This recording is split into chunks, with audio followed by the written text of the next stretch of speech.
Atelier Firis had been an Atelier game on my radar for quite some time. Aside from being part of the Mysterious Trilogy that I'd been wanting to catch up on, Firis' upbeat personality had already stood out to me in other Ateliers I tried, like Lydian Soul and Nelke in the legendary Alchemist, and hearing that her game was an open world one always had me curious about how it would fare, especially as something that differs greatly from the other Atelier games that very much have a hometown that you're always coming back to. Despite this differing point, Firis still features the same gameflow one would expect, with synthesis, battling, and gathering all being an important part of Firis thanks to its main goal that should satisfy fans who enjoy the series' main offerings. But the huge world to run around in definitely sets it apart from the others too, allowing you to explore to your heart's content. And while that means the story is less focused than others, fun things like different dialogues based on what you've done in the game lets this experience be much more personalized, and with plenty of content to explore post-game as well, it's a game I feel like I've only touched the tip of the iceberg of even after rolling the credits, and with more to play with thanks to its new offerings in this DX form, Atelier Firis DX is a unique and special Atelier game that is as memorable as it is playable in this charming and explorable world.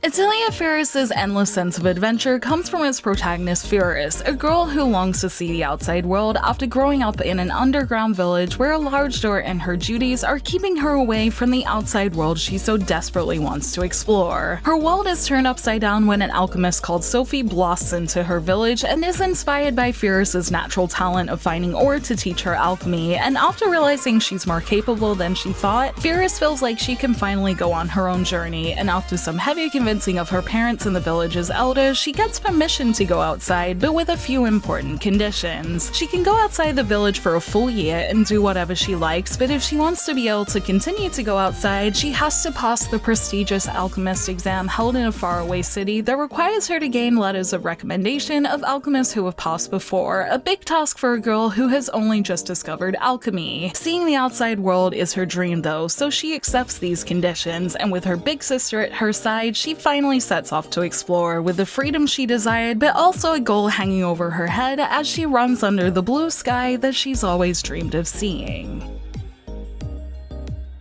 In my Atelier journeys up until Atelier Firis, talking about Atelier's gameflow has mostly been just talking about the new twists on Atelier's exploring, synthesis, gathering, and battling gameflow that evolve game by game, and while this evolution continues in Firis, there's a bigger aspect of Firis to talk about, as it's pretty much an open world game thanks to the freedom in how she achieves her goal in the big world. But the fact there's a 1-year time limit, and with that year feeling both incredibly long and short at different times, especially after playing with no limits in Sophie, the way I use these mechanics felt a little different to the last game, as I couldn't help but keep this time limit in mind with every single thing I did. But it's also important to mention quickly that the game gives you more than enough time to explore and really take in the world, as I managed to get to the end of my playthrough with about 150 days left in the limit before moving on to its giant post-game. I've played and enjoyed Atelier time limits before, and I'm usually not someone who shies away from them, but between the Ryza games and Atelier Sophie, the fact that the last ones I played didn't have any made coming back to this type of Atelier a bit of a shock. But despite the initial struggle getting into things, it's not really that difficult once you break down the goals, which the game has kindly done for you from the start. Your main goals are to get recommendations from 3 different alchemists to eventually allow you to do the bigger goal of passing the big city alchemy exam, with the only hint to finding either of these things being that following the straight path may lead you to the city of Reisenberg where the exam is held. But that straight path isn't always that simple, with plenty of forks in the road and things to distract you that can involve discovering caves, rivers to cross, NPCs to help, and most importantly towns along the way. They usually have their own set of events, and if you're lucky, feature the alchemists you're looking for. The fact that this allowed the story to unfold naturally made exploration feel balanced, as you can really explore and do whatever you like, but still with a sense of progression, as you're bound to eventually come across something that will progress the story as long as you set out to find new things. And while I started off nervous about time and still did have that limit limit looming over my head, enough that I made it my goal to get to the end as soon as possible to remove it, it was still very exciting to feel like I was discovering things at my own pace and naturally getting better at alchemy and battles as the story gave me opportunities to improve on these things, which made this Atelier feel like it has the game flow I love from the previous games, especially with many of its mechanics building on what we saw from Sophie, but at a slightly different angle with everything rooted in discovery. Discovery is an important part of Atelier Firis if you're looking to get the most out of it and be able to pass the exam, and this is where using the usual Atelier elements come in that are mostly similar to Atelier Sophie but have a few tweaks that both experiment and continue to improve on the last one. The new alchemy system is similar but has a new linking system that has you trying to unlock special bonuses by covering certain lines on the grid that give the system a slightly more strategic approach, as it made me be more mindful of where I was putting each material, as linking everything up to get extra effects was a little trickier with these longer lines, but satisfying when you finally got them. Outside of synthesis, gathering is also relatively the same, bar having a few more tools to use, especially in the late game. And while my main story journey had me mostly using typical Atelier mechanics, it was exciting post-game to get more interesting ones that could let me do things like flying around, and this is an element I'd like to explore more sometime, especially since this aspect is where a lot of its new DX features are, although I was able to enjoy some of its DX features during my playthrough, like costumes that can surprisingly help with things like keeping Firis energized and not losing LP in cold areas or in the wilderness. And while it was a little tedious to change her costumes frequently, it was a fun element to play with that subtly reminds you of the difficulties of her adventure and some of the ways she has to prepare as she continues her mysterious journey. Another thing Firis has to do is fight enemies, with combat being easy to pick up if you've played Sophie, but also bringing in the shielding mechanic that I remembered in Lydian's Soul that makes it easy to protect her, and other additions like equipment and leveling generally being better as it goes beyond level 20 this time rather than fiddling with a bunch of different stats. And Firis can also craft her own equipment this time, which was one of the changes I'd hoped would be in this sequel. One cool thing about equipment crafting in Firis is that some weapons can also give you new skills, making it compelling to keep on top of your equipment as the game goes on so you can have both better stats and the best attacks, which was kind of exciting for a game that is usually more limited in the amount of skills it has, and paired with other things like fun chain attack systems and making stronger items as the game goes on too, the tweaks in this game make combat generally more interesting and smoother overall. In fact, I would say gameplay generally feels better in Firis, as it's just that little bit more refined that is usually what Gust is good at in its sequels, and also the aspect of having a bigger map to explore makes it feel like there was a lot I could do, with everything I ended up doing feeling rewarded as it made me eventually reach Firis' goals in the end. There's still so much I could do in this game though, with many fans rightfully calling the first part of the game where the credits roll just the beginning, with many things like character endings and a huge amount of quests to find if you continue to keep playing, which I would recommend doing at least a little bit after finishing if you want to see the true sense of fun and exploration this game has to offer, to the point I have no doubts I could turn my 25-hour experience into a 100-hour one if I really wanted to. And with all its endings waiting to be found, I at least hope to add some hours to my playthrough someday, with more story to be found and weird and wonderful items to discover both in its core game and its new DX content.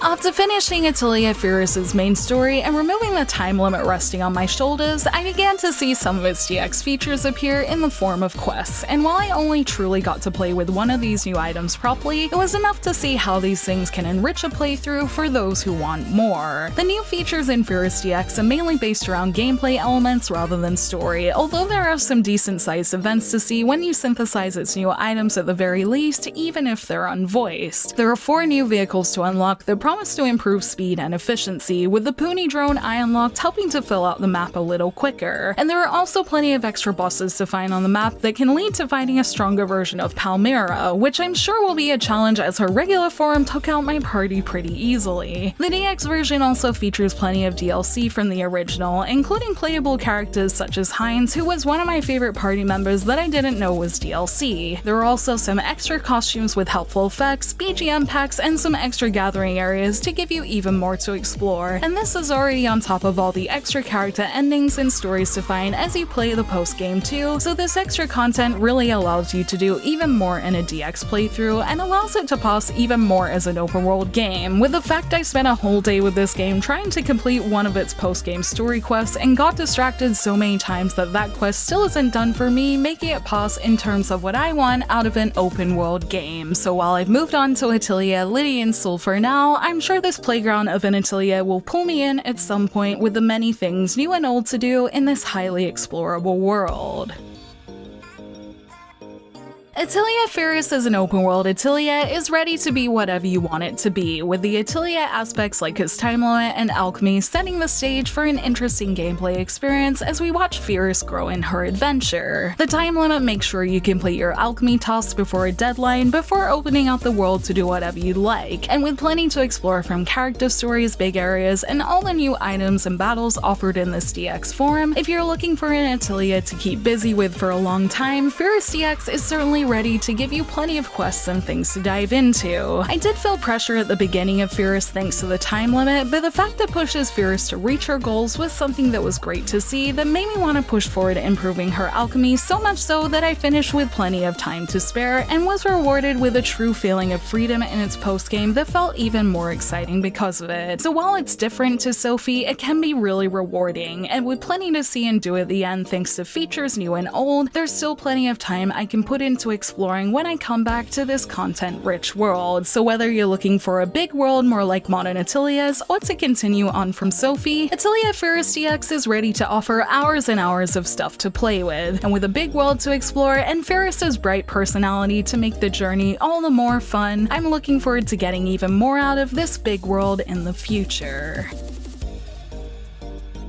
Thank you for watching this video. Let me know in the comments below if you've tried Atelier Firis in any of its forms, and if you have, what did you think of it? You can like and share this video if you enjoyed it, subscribe to my channel for more JRPG content like this, and ring that bell to get notifications on whenever I post so you don't miss a thing. You can check out more videos here, and you can find me on social media on Twitter, Facebook, and Instagram, all at JRPG Jungle. Links to those will be in the description below, and until next time, thank you, bye!